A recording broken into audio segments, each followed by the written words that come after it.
Pure Islamic mood کے ناظرین کو السلام علیکم۔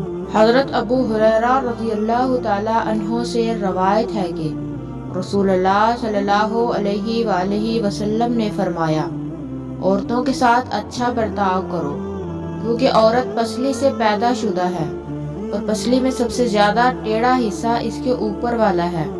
اگر تم اسے سیدھا کرنا شروع کر دو گے تو اسے توڑ ڈالو گے، اور اگر اسے اس کے ہاتھ پر چھوڑ دو تو وہ ہمیشہ ٹیڑھی رہے گی۔ لہذا عورتوں کے متعلق بھلائی کی وصیت قبول کرو اور ان سے حسن سلوک کے ساتھ پیش آؤ۔ حضرت ابو ہریرہ رضی اللہ تعالی عنہ سے روایت ہے کہ نبی کریم صلی اللہ علیہ وآلہ وسلم نے فرمایا، 7 تباہ کن گناہوں سے بچو۔ لوگوں نے پوچھا وہ کون سے گناہ ہیں؟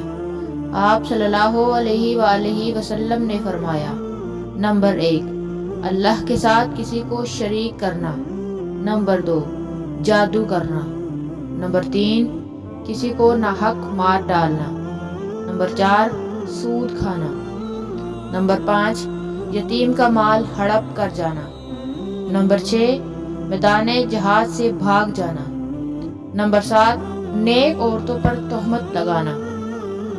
حضرت ابو طلحہ رضی اللہ تعالی عنہ سے روایت ہے کہ نبی کریم صلی اللہ علیہ وآلہ وسلم نے فرمایا، اس گھر میں رحمت کے فرشتے داخل نہیں ہوتے جس گھر میں کتا یا جاندار کی تصویر ہو۔